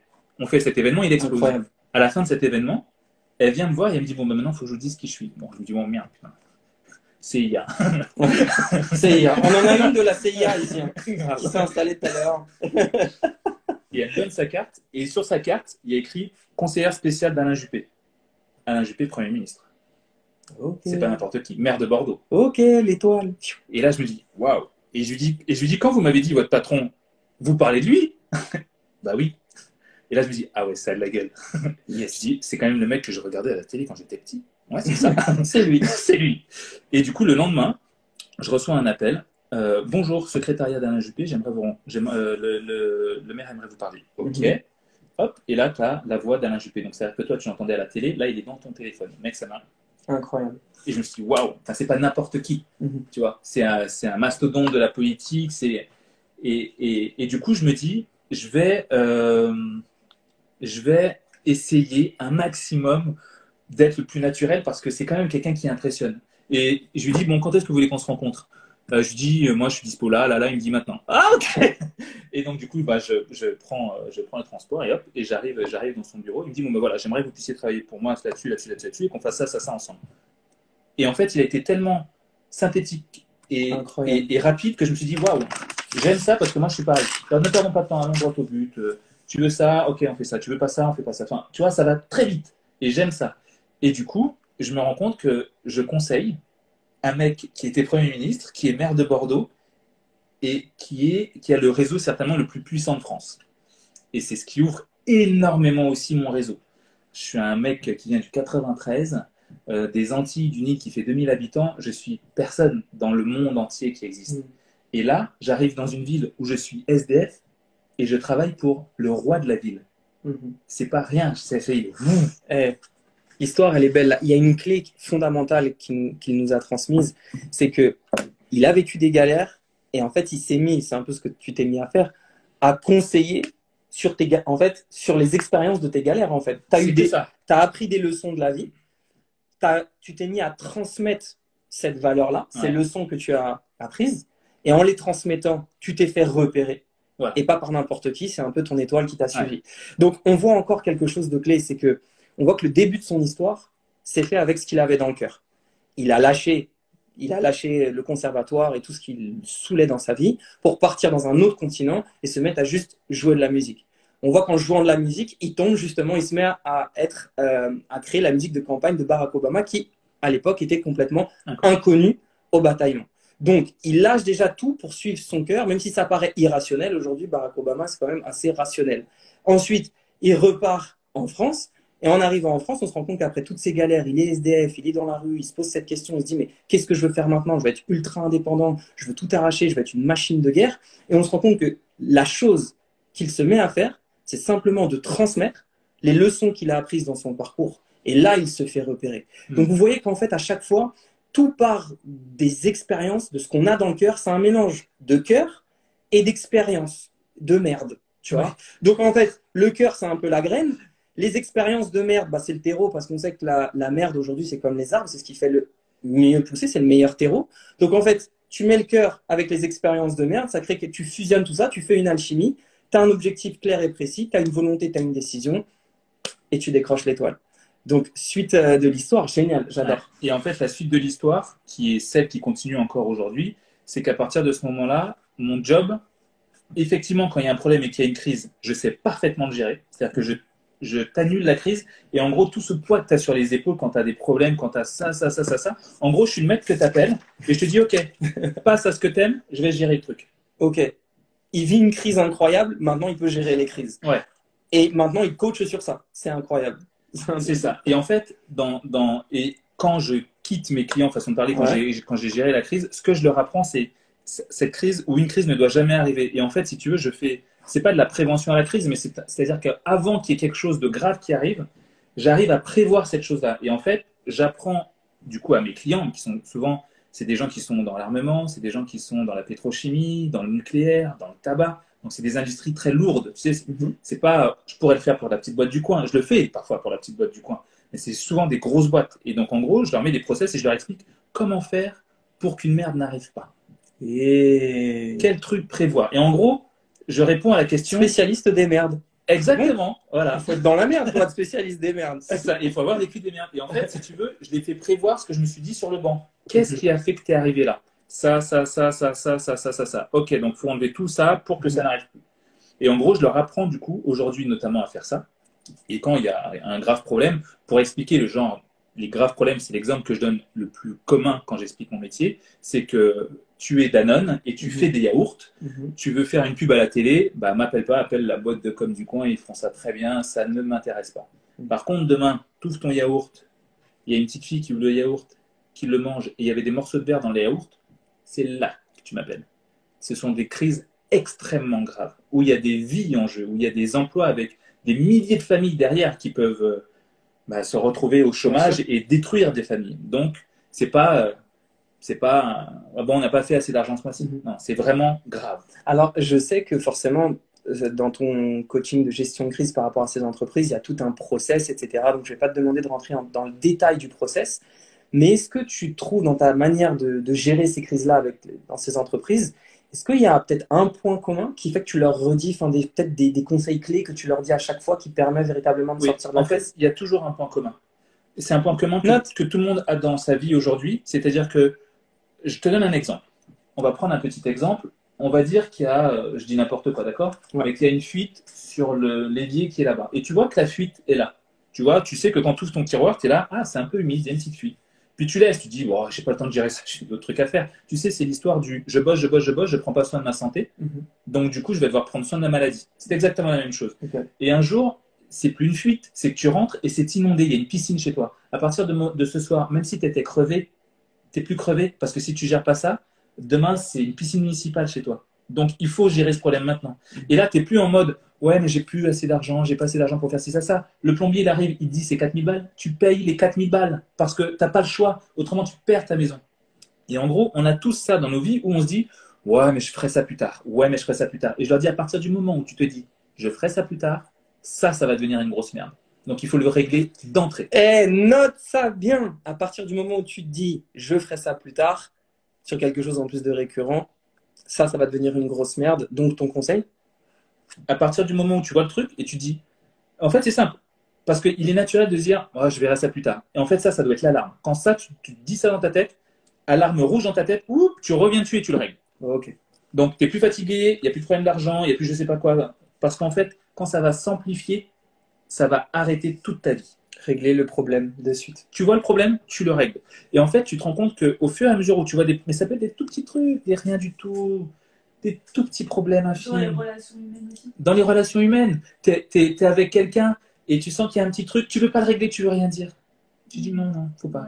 Je vais le blesser ou ça va. Vous connaissez ça dans les couples, hein? On connaît tout ça. Tu vois? Tu laisses la sauce mariner. Voilà. Tu mets de la harissa.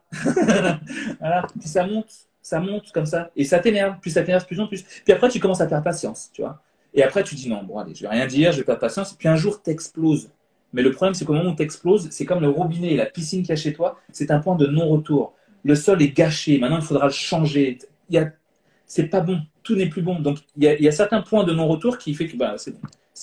C'est cramé, c'est fini maintenant. Donc, à partir du moment où un problème arrive, mieux vaut être chiant et toujours dire ah mais mieux vaut ça plutôt que de garder et de péter un jour comme le lavabo, tu vois. Génial.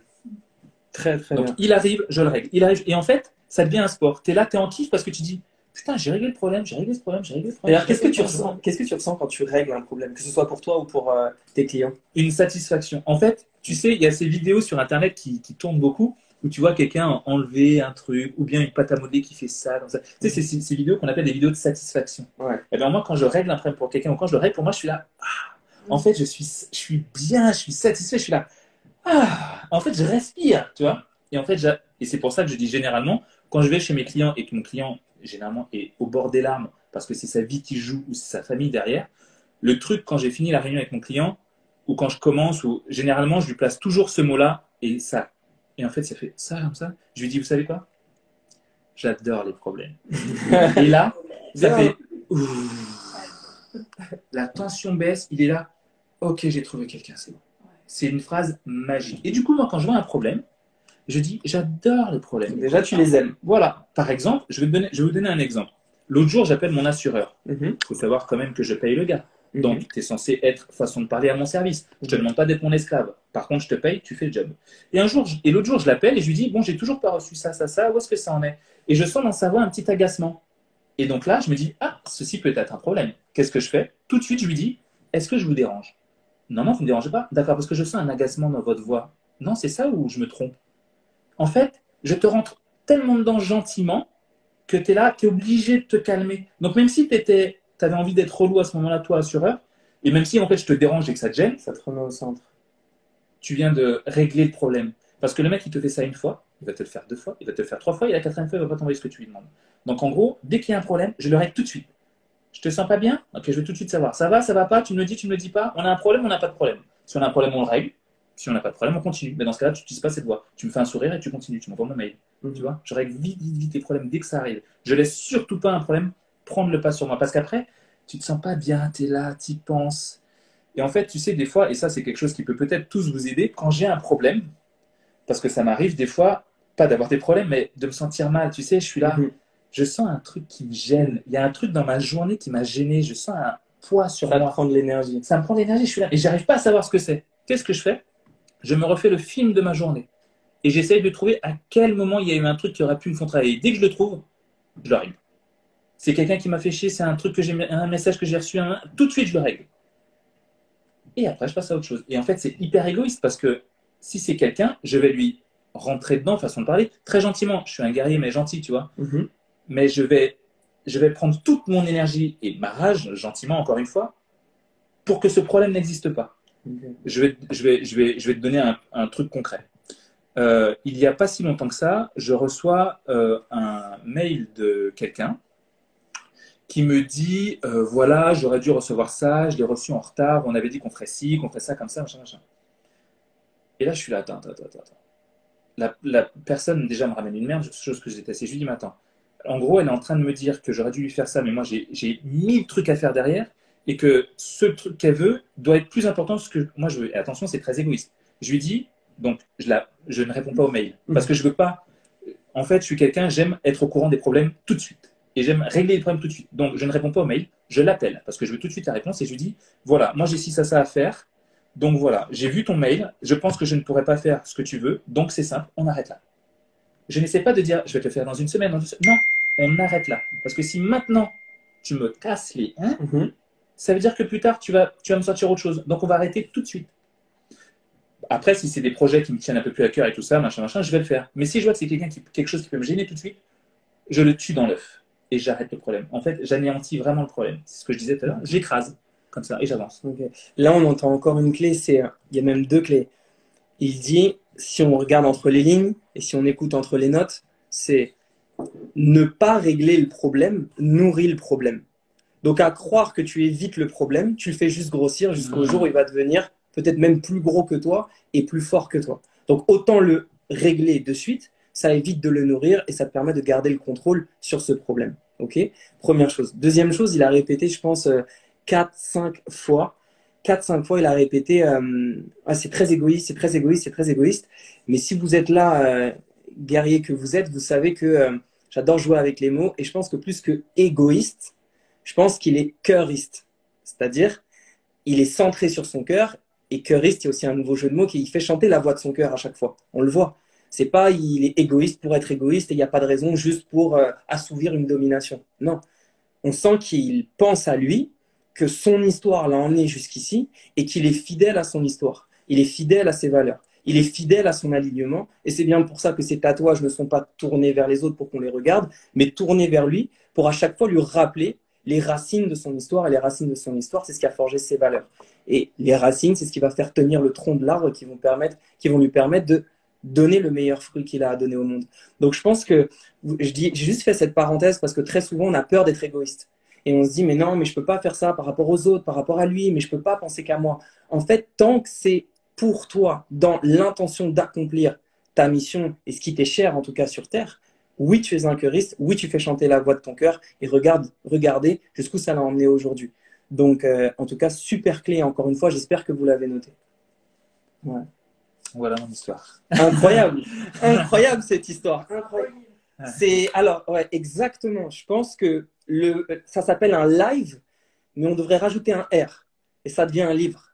Et c'est vraiment ça. Je pense que c'est un livre de live ou un live de livre. En tout cas, c'est un bête de live. Merci beaucoup, c'est un truc de fou. Je vais encore te poser des petites questions que je m'étais données. C'est ok, tu as répondu tellement à tout, mais juste, on va dire, allez, tes 3 punchlines préférées ou si tu en as une, ta punchline préférée, tu as le droit de déborder sur 3. Ma punchline préférée, bon, le mot que je dis le plus souvent, c'est ciao les moches. Pourquoi cette punchline? Pourquoi cette punchline? Parce qu'en gros, dans mon monde, quand tu vis dans ma sphère et que tu vis avec moi, quand tu es mon ami proche ou quoi, quand tu es avec moi, tu sais que si je t'aime, je vais te charrier. Donc c'est vraiment une marque d'amour. Okay. Si je te charrie pas et que je suis vraiment très machin, c'est que ouais, c'est cool quoi, tu vois. Mais si je te charrie, c'est que je t'aime. Et en fait, ciao les moches, c'est une manière de dire bon bah bye, je vais faire mes trucs. Mais t'es moche, mais en vrai, c'est parce que je t'aime, quoi. C'est une manière détournée de dire, bah, je vous aime, tu vois. Donc, c'est vraiment ça, c'est ciao les moches, c'est la phrase que je sors le plus souvent. J'adore. Pour charrier. Et après, les punchlines que j'aime vraiment.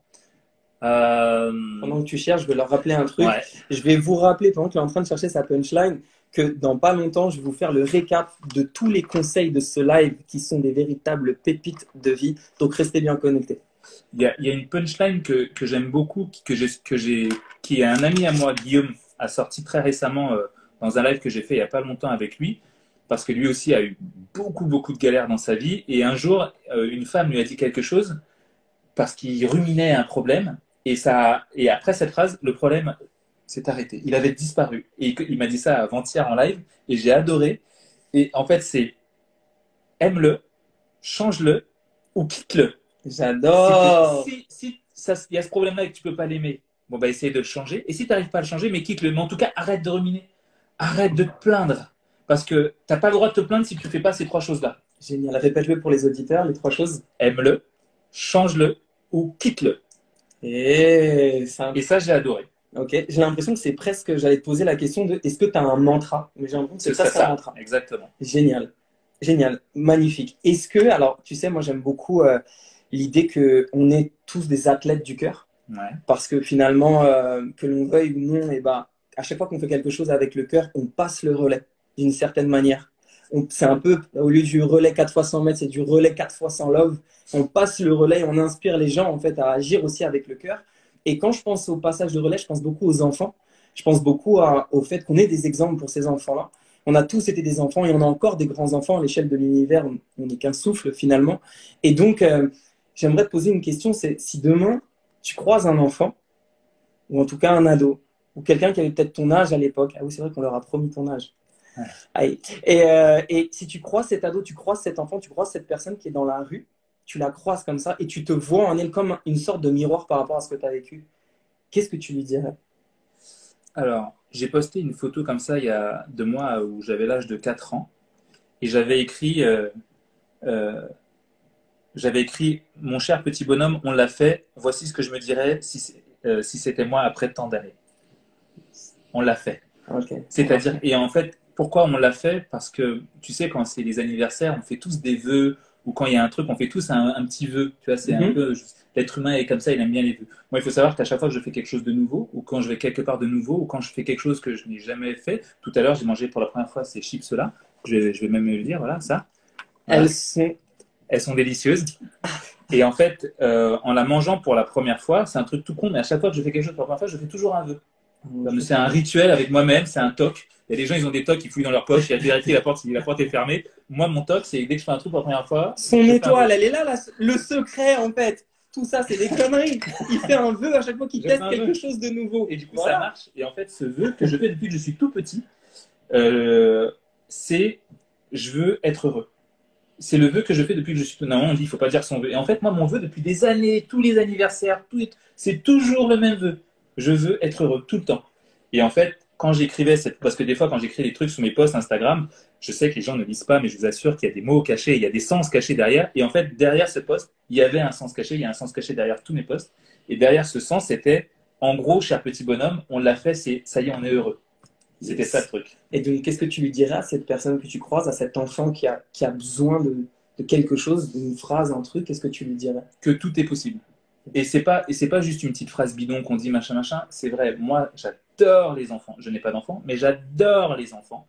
Et quand je vois un enfant, j'essaie de lui montrer que tout est possible. Je joue avec lui et je lui montre que c'est possible. En fait, parce qu'un enfant, quand tu lui montres que tout est possible et que tu lui fais comprendre que c'est faisable, quand tu montres à un enfant que tout est possible et qu'il n'arrive pas à faire quelque chose, en fait, tu commences à mettre dans sa tête un obstacle n'est pas un obstacle, c'est juste une étape, tu vois.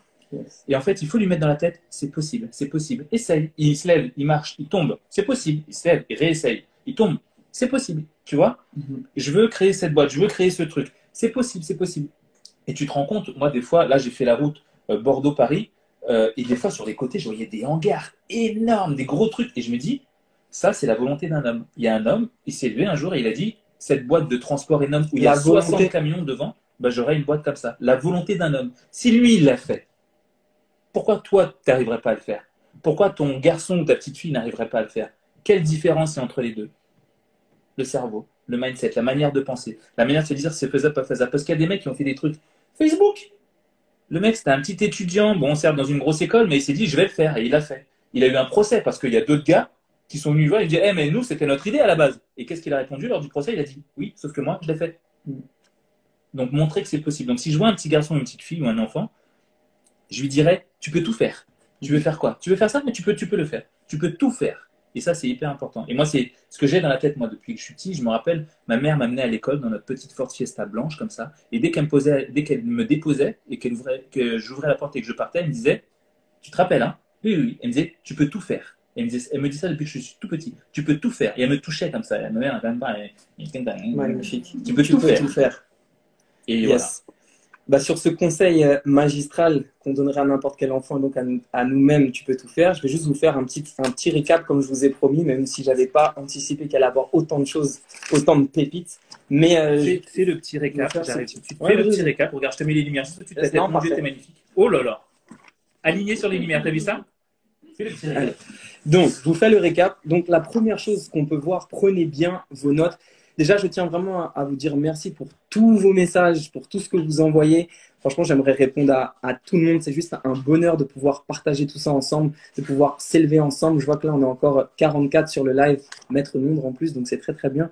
Et donc, je vais vous juste donner un récap de toutes les pépites qui sont tombées dans ce live. Ok? Si vous voulez comprendre toutes les pépites, regardez tout le live parce qu'on va le reposter, bien évidemment.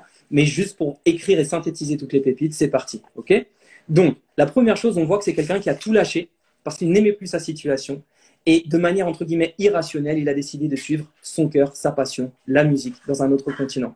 En suivant sa passion dans un autre continent, il s'est mis à faire une musique. On lui a proposé de faire une musique pour une personne qu'il ne connaissait pas, qui était ni plus ni moins que Barack Obama. Tout d'un coup, l'irrationnel et tout ce qui paraissait un peu de la folie devient beaucoup plus terre à terre et rationnel. Ok. Suite à ça, on voit que finalement, il part en France par rapport à une décision amoureuse. Il se plante, clairement, c'est ce qu'il affirme. Il se plante, il arrive dans la rue, il passe plusieurs semaines dans la rue en tant que SDF. Et là, il se dit, mais qu'est-ce que j'ai fait pour en arriver là? Donc, prise de conscience. Hyper important, prise de conscience. Il ne s'est pas dit tête baissée, ok, la vie c'est de la merde, je vais tout arracher, la vie c'est de la merde et je vais encore faire plus de merde. Non, prise de conscience, qu'est-ce que j'ai fait hier pour en arriver là aujourd'hui, pour reprendre la maîtrise de soi-même, parce qu'en mettant cette conscience, il reprend la maîtrise de lui-même et donc de son destin. Donc, il s'est posé une question de qualité pour avoir une réponse de qualité. À partir de là, il s'est dit une chose, qu'il voulait retrouver son indépendance. Son indépendance, c'est quelque chose de fondamental pour lui parce qu'on voit que sa valeur première, c'est la liberté. Indépendance, indépendance, c'est-à-dire devenir dépendant de soi, de notre intérieur, plutôt que d'être dépendant de l'extérieur. C'est ce dont il a pris conscience. Maintenant, dans cet état de crise, il rencontre une femme incroyable. Et cette femme qu'il qualifie comme ange, qui lui permet de venir à la maison. Il y avait sa famille, son mari, qui lui permet de lui offrir un toit. Et à partir de ce moment-là, il prend sa première douche depuis je sais pas combien de semaines dans la rue et il se dit waouh, je veux à partir de maintenant, alors j'ai noté ce qu'il voulait, devenir une machine de guerre, devenir ultra indépendant, devenir ultra indépendant et avoir des toits partout. Là, on voit quelque chose de grand, c'est qu'il prend une décision. Donc, note bien, il y a une véritable prise de décision. Dans cette prise de décision naît le feu de ça, comme le dirait mon grand-père, la volonté, mon petit-fils, la volonté. Donc, le feu de sa volonté qui arrive et qu'il met en place et il part en action pour cette volonté, pour accomplir cette volonté. Rappelez-vous qu'un rêve sans action, c'est de la frustration. Des actions sans rêve, c'est aussi de la frustration parce qu'il n'y a pas de sens. Mais c'est l'alignement de tout ça et dont il parle. C'est bien l'alignement du cœur, de la tête et du corps, parce qu'on voit que dans toutes ces galères, il a aussi écouté son corps parce qu'il a failli crever avec tout ce qu'il a infligé à son corps. C'est bien l'alignement du cœur, de la tête et du corps qui lui a permis d'être véritablement libre. Parce que tu le vois, et on le voit, il y en a partout autour de nous des exemples qui ont peut-être, je ne sais pas, beaucoup d'argent, beaucoup de réussite matérielle, mais qui ne sont pas libres. Des gens qui ont peut-être beaucoup d'amour à l'intérieur d'eux-mêmes, mais qui ne sont pas libres. Pourquoi? Parce qu'il y a toujours un alignement à faire entre le cœur, l'âme et l'esprit, le corps et la matière. Donc, c'est hyper important qu'il y ait cet alignement entre l'esprit et la matière, notre volonté, nos désirs et nos actions pour réaliser véritablement ce que nous sommes. Ensuite, il dit qu'à partir du moment où il agit, à partir du moment où il fait le premier pas, à partir du moment où il décide de se lancer et d'accomplir sa volonté, il dit que, en fait, il n'a plus peur de se lancer. Parce que la plus grande peur, elle est le premier lancement, le fait de tout quitter au début. C'est ça qui fait peur, c'est le fait tu te dis, mais comment je vais faire si je quitte cette chose, si je change de vie, si je recommence toute ma vie? Mais en fait, à partir du moment où il l'a fait une fois, on voit qu'en fait, ça devient comme un sport de vouloir tout recommencer. Il a même tellement aimé recommencer, il a même tellement aimé les problèmes, les crises et les merdes, encore une fois, qu'il en a fait un tatouage qu'il a nommé 180 degrés. Quelque chose de très important dans son tatouage, encore une fois, c'est que ce sont des tatouages qui sont tournés vers lui. Pas que des gens peuvent comprendre comme ça, mais qui sont tournés vers lui pour se rappeler constamment ce pourquoi il est là. Ces tatouages sont tournés vers lui, donc vers son intérieur. On voit qu'il a un désir profond de s'écouter lui à l'intérieur plutôt que d'écouter l'extérieur, au risque d'être, selon lui, égoïste. Il l'a répété plusieurs fois, il se dit « ouais, mais par rapport aux autres, par rapport aux gens, je suis égoïste ». Chose qu'on a quand même réajustée en disant « bon, c'est pas vraiment égoïste, parce que ce serait centré sur son ego, mais plutôt cœuriste, c'est-à-dire centré sur son cœur, sur ses valeurs, sur ce qui est important pour lui ». On voit que c'est pas quelqu'un qui n'a fait quelque chose pour rien comme ça et juste pour soumettre des personnes à son ego. Non, c'est quelqu'un qui a constamment voulu transmettre de la valeur. Là, on arrive encore à ce point fondamental, puisqu'on voit qu'à force d'avoir géré des crises dans sa vie, à force d'avoir géré des merdes, il s'est mis à devenir un expert en gestion de crise. Et avant de devenir cet expert reconnu en gestion de crise, on voit que finalement, il a d'abord proposé un service dans une réunion qui était d'aider des personnes à sortir de leur crise. Il a été contacté par une dame, cette dame qui a été, c'était l'assistante ou le bras droit de et c'était assistante, bras droit, conseillère spéciale. C'est la bosse. Quoi. La bosse. En suivi, c'est elle. Voilà.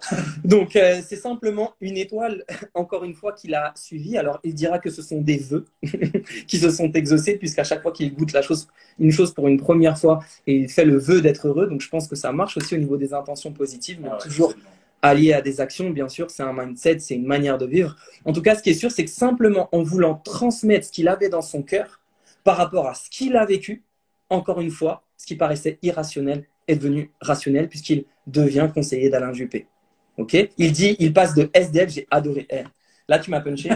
Il passe de SDF à roi d'une ville, en fait, entre guillemets. En tout cas, à conseiller le roi d'une ville. Donc, on pourrait l'appeler comme ça, c'est le SDF qui conseille le roi de la ville. Et donc voilà, j'ai adoré tout ça. Tu parles d'alignement, tac, tac, tac. Et je pense qu'on est arrivé jusque-là, oui. Voilà, il dit, j'ai adoré, par rapport à la gestion de crise, donc il se met à gérer les crises des personnes, et du coup je lui dis, mais ok, c'est un gros process de gérer une crise, mais est-ce qu'il y a un point commun de toutes les gestions de crise, quand une personne elle est là, elle est un rat, et il dit oui, c'est en fait finalement de ne pas laisser grossir un problème, de travailler tout de suite sur le problème, et même d'anticiper le problème, c'est-à-dire que le moment où tu dis, bon ça je verrai plus tard, tu sais que c'est un problème au fond de toi, que ce soit d'ailleurs, on a dit, grâce à notre public, que ça pouvait se mettre aussi sur les relations. Parce que dès qu'il y a un problème quelque part, au lieu de le régler dans 50 ans quand le problème, ça sera devenu Goliath, eh ben, règle-le maintenant. Et en le réglant maintenant, tu ne nourriras pas le problème. Et du coup, il sera plus petit que toi. Et là, tu pourras être plus en mesure de le maîtriser, de le gérer, de le transcender, plutôt que si tu ne le gères pas, parce qu'il va devenir plus gros que toi. Et ensuite, il a dit quelque chose de clé. Il a dit que quand il y a un problème, mets la main sur la personne comme ça, et il dit « J'adore les problèmes ». Pourquoi? Parce que c'est devenu un expert en gestion de crise. C'est devenu presque comme une raison d'être. Il a transcendé ses crises. Sa raison d'exister sur Terre, il en a bien une finalement, qu'il pourrait dire avec ses mots, mais en tout cas, on voit que je pense qu'il y a beaucoup d'aider les personnes à transcender leur crise comme lui, il a pu le faire. Chose que il s'est dit que s'il devait croiser un enfant dans la rue et qu'il voit cet enfant dans une galère ou cette personne ou cet ado dans cette galère, peut-être dans les mêmes galères qu'il a pu vivre, il lui dirait « Sache que tout est possible » et il lui dirait de le faire. Donc voilà, merci infiniment à vous tous. Son âge. Ah, son âge! Eh, j'ai failli te sauver, t'as vu? Bon, j'avoue, je l'ai pas fait exprès, j'allais oublier son âge. Vous êtes tous... Eh, vous dites merci au public? Merci, public. Donc, son âge... Bon, on va essayer de faire deviner. À votre avis, j'ai quel âge? Ceux qui sont au courant de mon âge, vous n'avez pas le droit de jouer, bien évidemment. Donc, à votre avis, j'ai quel âge? Pendant que vous écrivez l'âge, je veux vous montrer les notes de Max, parce que c'est tellement propre. Moi, quand je prenais des cours, c'était même pas aussi beau et aussi propre que ça. Lui, il écrit, c'est nickel. Il n'y a pas une rature. C'est incroyable. Ce mec prend des notes, c'est... Ah, tu sens que dans sa tête, c'est propre, quoi. Bon public, 38, 36. Il faut que je devine, moi aussi. 35, oui, combien? Là, j'ai 35, j'ai 37, j'ai 41, j'ai 38. 35, 36. Tu n'as plus le droit de 37. changer. En fait, 37. Je dis 37. 37, 38, 37. Jojo dit 38, 2, Valentin 38, Bon, 32, c'est Alexandre 37. Eh, j'ai dit 37, Alexandre. Ok, donc on a deux 38 gagnantes. pour Kelly. On a deux gagnantes. 68, Ah, ok, c'est gagnant, 42. c'est pas 37. Voilà, c'est... Eh, Valentin 68, c'est mon cousin. Eh, mais attends, voilà, non, voilà. Lala, donc qui gagne? Sarah, Sandra et Lala, 36. Mais non! Eh oui, mais voilà. Ah là là! Bravo public, bravo. Bravo public. Écoutez, merci infiniment pour cette interaction. Ah, En tant écoutez, qu'athlète du cœur, vous avez la plus belle chose que vous pouvez faire en tant qu'athlète du cœur, si ça vous a permis d'apprendre quelque chose ce soir, c'est de le transmettre à quelqu'un d'autre. 20 ans, merci à Le père. Astusso. Faites connaître ce live à quelqu'un d'autre. S'il vous a aidé ce soir, il peut aider quelqu'un d'autre. Il peut aider un enfant, il peut aider quelqu'un qui va donner ce conseil à cet enfant. En tout cas, passez le relais, Partagez-le, partagez-le, taguez, partagez. partagez à fond. Et Quand en IGTV. ce sera le taf. Merci à vous infiniment. On se retrouve à plus tard. Yes. Bye bye. Ciao.